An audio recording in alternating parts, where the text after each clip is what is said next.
وہ ابھی کھانے سے فارغ بھی نہیں ہوئی تھی کہ موبائل پر ایک اجنبی نمبر سے کال آئی۔ وہ سوچ میں پڑ گئی کہ اٹینڈ کرے کہ نہ کرے۔ تھوڑی دیر بعد اسی نمبر سے پھر کال آئی۔ اس مرتبہ اس نے ادھر ادھر دیکھتے ہوئے اوکے کا بٹن دبا دیا۔ دوسری طرف سے کسی نے نہایت نرمی اور مہذب انداز میں کہا، شاہدہ پلیز میری بات سنے بغیر فون بند نہیں کرنا۔ اس نے جلدی سے فون بند کر دیا۔ اس کا دل دھک دھک کر رہا تھا۔ وہ حیران تھی کہ وہ کون تھا جسے اس کا نام بھی معلوم تھا۔ اس کی تو آج تک کسی لڑکے سے بات چیت بھی نہیں ہوئی تھی، نہ اپنوں میں نہ غیروں میں۔ پھر اس لڑکے کو اس کا نمبر کیسے ملا؟ السلام علیکم۔ کہانی سننے سے پہلے آپ میرے اردو قصہ کہانی چینل کو سبسکرائب کر کے بیل نوٹیفیکیشن کو آن کر دیں تاکہ آپ کو میری ہر آنے والی ویڈیو کا نوٹیفیکیشن مل سکے۔ شاہدہ 16-17 سال کی ایک حسین و جمیل لڑکی تھی۔ اس کا تعلق مڈل کلاس گھرانے سے تھا۔ اس کا باپ ریلوے میں کلرک بھرتی ہوا تھا اور حالات بتا رہے تھے کہ وہ کلرک کی حیثیت سے ہی ریٹائر ہو جائے گا۔ اس کا تعلق ان مردوں میں ہوتا تھا جو حالات کی چکی میں پس پس کر جمالیاتی حسن کو خیر بات کہہ چکے ہوتے ہیں اور ہر کام مشینی انداز میں کرتے رہتے ہیں۔ غصہ اور چڑچڑاپن ان کی شخصیت کا حصہ بن جاتے ہیں۔ ایسے لوگوں کی موجودگی ان کے ساتھ رہنے والوں کو ہر وقت ایک ذہنی اذیت سے دوچار رکھتی ہے۔ وہ خود پر سختی اور بد مزاجی کا ایک ایسا خول چڑھا لیتے ہیں کہ لوگ ان سے کسی بھی قسم کی باتیں کرنے سے گریزاں رہتے ہیں۔ شاہدہ کا باپ سخت طبیعت کا ضرور تھا مگر گھریلو معاملات میں دلچسپی لیتا تھا۔ جو کچھ کماتا تھا بیوی کے ہاتھ پر لا کر رکھ دیتا تھا۔ اسے بیوی اور بیٹی سے محبت تو بہت تھی مگر وہ اظہار نہیں کرتا تھا۔ شاہدہ نے جب یہ کہا کہ وہ میٹرک کے بعد اپنی تعلیم جاری رکھے گی تو اس نے دفتر سے قرض لے کر کالج میں اس کا داخلہ بھی کروا دیا تھا۔ شاہدہ کی ماں بھی اپنے کام سے کام رکھتی اور شوہر سے دوسری بیویوں کی طرح گھل مل کر نہیں رہتی تھی۔ اس کی یہ وجہ بھی تھی کہ وہ اس سے زیادہ باتیں کرنا پسند نہیں کرتا تھا اور اپنے کام سے کام رکھتا تھا۔ اس کے اس نامناسب رویے کی وجہ سے اس کے آفس کے حالات تھے جہاں بہت زیادہ ملازموں کی وجہ سے ترقی کے آثار معدوم تھے۔ سالوں ہو گئے تھے اور ابھی تک اس کی پروموشن کے دور دور تک آثار نہیں تھے۔ اخراجات بڑھتے جا رہے تھے اور تنخواہ وہیں کے وہیں تھی۔ باپ کے رویے کی وجہ سے شاہدہ بھی اس سے بات کرتے ہوئے جھجکتی تھی اور وہ گھر میں ہوتا تو وہ سر پر دوپٹہ ڈالے خاموشی سے کسی کام میں لگی رہتی۔ شاہدہ کو اپنی غربت اور کم مائنگی کا بہت احساس تھا۔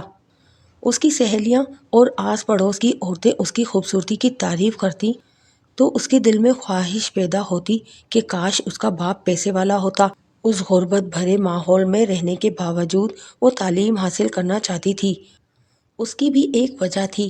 وہ دوسری لڑکیوں کو دفتروں اور مختلف اداروں میں کام کرتا دیکھتی، اسے ان کے ٹھاٹ باٹ نظر آتے۔ وہ اونچی ہیل کی سینڈل پہنے کھٹ کھٹ چلتی پھرتی نظر آئیں اور گھٹ پٹ انگلش بولتی تو اس کے دل میں خواہش پیدا ہوتی کہ اسے بھی ایسا ہی بننا ہے۔ وہ کسی پر ظاہر تو نہیں کرتی تھی مگر یہ حقیقت تھی کہ وہ احساس کمتری کا شکار ہو گئی تھی۔ اسے اپنی غربت، اپنا ماحول اور ذرا ذرا سی چیزوں کے لیے ترسنا بالکل اچھا نہیں لگتا تھا۔ اس نے جیب خرچ سے پیسے بچا بچا کر ایک موبائل بھی خرید لیا تھا۔ یہ موبائل نہایت چھوٹا سا تھا، فنکشن بھی کچھ نہیں تھے۔ نمبر ملا کر کسی سے بات کر لو یا پھر FM ریڈیو سن لو، اس کے لیے یہ بھی غنیمت تھا۔ اس نے اپنا نمبر اپنی چند گہری سہیلیوں کو بھی دے دیا تھا۔ محلے میں اس کی ایک بچپن کی سہیلی بھی تھی اور اس کا نام فرخندہ تھا۔ دونوں ساتھ ہی کھیل کود کر بڑی ہوئی تھی۔ فرخندہ کا باپ نہیں تھا اور ماں نے ایک دھاگا بنانے والی فیکٹری میں نوکری کر کے اسے پالا تھا۔ میٹرک کرنے کے بعد وہ بچوں کے ایک اسکول میں بطور ٹیچر بھرتی ہو گئی تھی۔ کچھ ماہ پہلے اس کی ماں اچانک بیمار ہو کر چل بسی تھی اور اب وہ اس دنیا میں بالکل تنہا تھی۔ اپنی اپنی مصروفیات کے باوجود دونوں اب بھی وقت نکال کر کبھی کبھی ایک دوسرے سے مل لیا کرتی تھیں۔ آج بھی وہ عید کی کچھ شاپنگ کرنے مارکیٹ گئی تھی۔ شاپنگ کر کے وہ گھر لوٹی تو ماں نے اسے کھانا نکال کر دیا۔ وہ ابھی کھانے سے فارغ بھی نہیں ہوئی تھی کہ موبائل پر ایک اجنبی نمبر سے کال آئی۔ وہ سوچ میں پڑ گئی کہ اٹینڈ کرے کہ نہ کرے۔ اس نے بات نہیں کی۔